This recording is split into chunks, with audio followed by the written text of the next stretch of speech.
thanks so much for joining me today. So today we're going to talk about this lovely piece of machinery here, and it is an electric mixer. This is called a stand mixer because it stands on the counter. So I'm just going to go through some of the anatomy of this mixer. Here is the motor housing. Underneath this cover is the motor that makes this mixer go. Back at the back you have your end cover, which is vented a bit when the motor starts working. And then we have our speed knob here. So I have it in the off position. It goes all the way up to 10, which is the fastest. Here on this side, we have our hinge pin, and that is what's going to make the pedestal go up and down. This one is more of an old school model, so it does not flip back like some of the newer, lighter models. This is our base here, and this is our planetary, which is what rotates, and then we also have our beater shaft. And at the front here, we have this spot, and it has a cover that pops off, and you unscrew this black knob here, and that's where you're going to attach if you have a pasta extruder, or a meat grinder. That's going to go at the top of our base of it, which is what's sitting on the counter. Now, this is our mixing bowl that we will use in this. The trick to this bowl is that there is a nipple portion here, and then I have two holes that I'm going to put onto both of these posts. But the key to success is that I want to put this nipple portion in first, set it in there, and then I'm going to push it down onto these posts, and I want it to fit snugly, okay?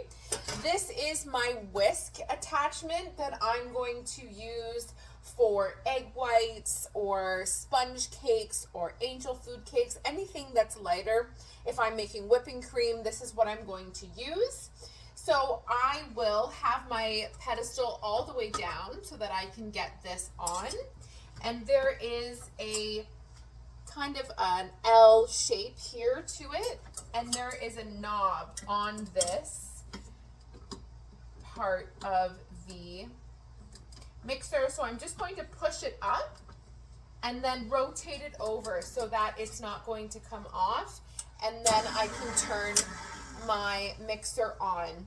I also have my dough hook, which has a slightly to place. This is what I'm going to use for coffee cakes or buns or bread or anything like that. Then finally I have my flat bead, and I will use that for cakes or cookies, pastry dough or pie dough, quick breads, candies, anything that has a normal to heavy dough or batter consistency.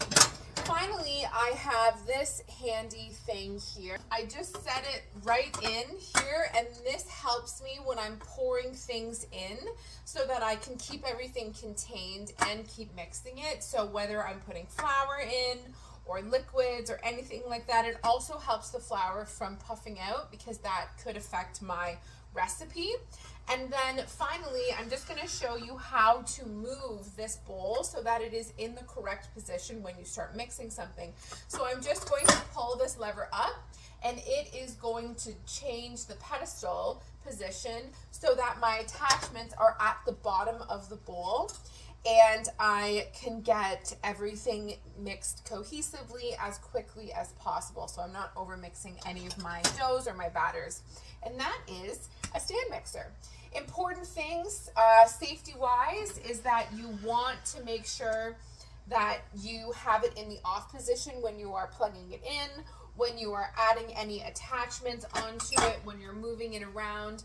You don't want to be putting your hands in here. You want to be using a spatula or a wooden spoon or something else if you need to do anything inside of the bowl while it's on. You want to make sure that it is on a safe, flat surface that has enough room for it to do its work. If you have a model that has the top motor part housing that flips back.